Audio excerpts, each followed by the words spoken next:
Assalamualaikum warahmatullahi wabarakatuh.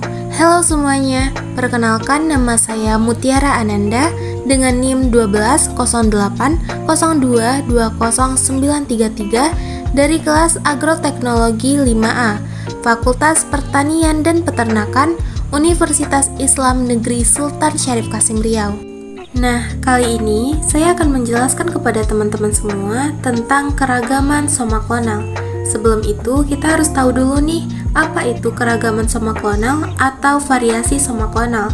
Variasi soma klonal adalah variasi genetik tanaman yang dihasilkan melalui kultur jaringan atau kultur sel, yang meliputi semua variasi genetik yang terjadi pada tanaman yang diregenerasikan dari sel yang tidak berdiferensiasi protoplas, kalus, ataupun jaringan. Adapun faktor yang mempengaruhi munculnya keragaman soma klonal adalah yang pertama, komposisi zat kimia yang digunakan dalam media. Yang kedua, lamanya fase pertumbuhan kalus. Yang ketiga, zat pengatur tumbuh yang dipakai. Yang keempat, tipe atau sistem kultur yang digunakan. Yang kelima, genotip induk.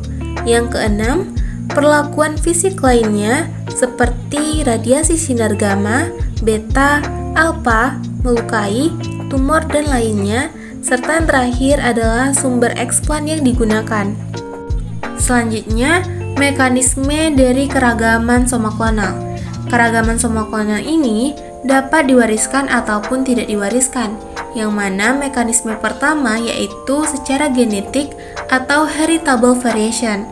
Nah, pada mekanisme ini, variasi yang telah ada pada sel somatik disebabkan oleh mutasi atau perubahan DNA, yang mana kelainan genetik seperti polyploidy, aneuploidy, dan aberasi kromosom terjadi. Yang kedua yaitu mekanisme secara epigenetik atau non-heritable variation. Di sini, variasi yang muncul diakibatkan dari kultur jaringan, disebabkan oleh perubahan fenotipik yang sifatnya sementara dan disebabkan oleh kondisi kultur seperti nutrisi dan ZPT. Dan pada mekanisme ini, frekuensi kejadiannya itu rendah dibanding dari mekanisme genetik. Adapun pengelompokan keragaman soma klonal itu terbagi menjadi dua, yaitu yang pertama berdasarkan asal keragamannya, yang mana meliputi perubahan jumlah kromosom, perubahan struktur dan susunan kromosom, pindah silang somatik, transposon, penambahan dan pengurangan produk gen, dan pembebasan terhadap virus. Dan berdasarkan sumbernya, meliputi dua hal. Yang pertama, variasi yang terbentuk dalam jaringan tumbuhan.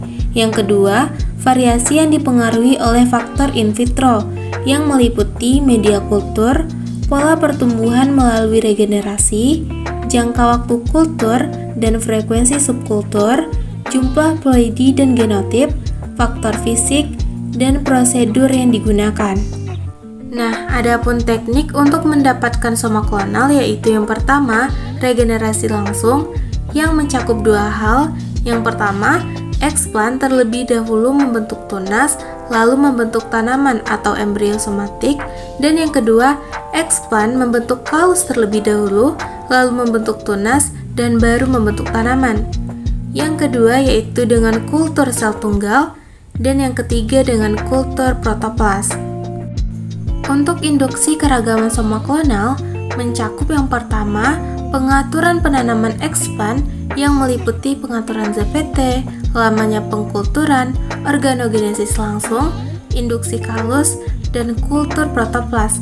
Dan yang kedua, mutagen penginduksi keragaman soma klonal yang meliputi secara kimia yaitu menggunakan colchicine, EMS, DEMS, DES, EL, ENH, dan MNH. Dan yang kedua secara fisik dengan menggunakan sinar X dan sinar gamma. Adapun tujuan induksi soma klonal yakni yang pertama untuk meningkatkan keragaman genetik terutama pada tanaman membiak vegetatif atau yang tidak menghasilkan biji. Yang kedua untuk alternatif memperoleh suatu kultivar baru. Dan yang ketiga meningkatkan nilai ekonomi yang tinggi pada tanaman hias. Adapun kelebihan keragaman somoklonal yaitu yang pertama, perubahan dapat terjadi pada sifat agronomi, yang kedua, perubahan terjadi pada frekuensi yang tinggi, dan yang ketiga, terdapat beberapa perubahan baru. Sedangkan kekurangan dari variasi somoklonal itu yang pertama, tidak ada kontrol, dapat berubah ke arah yang tidak diinginkan seperti kehilangan karakter penting. Yang kedua, variasi tidak dapat diprediksi. Yang ketiga, dapat terjadi pada karakter agronomi yang sangat kompleks. Dan yang keempat, secara genetik tidak stabil. Nah, berikut merupakan salah satu contoh gambar keragaman somoklonal yang terjadi pada Nepenthes dengan radiasi sinar gamma pada dosis 2x P5.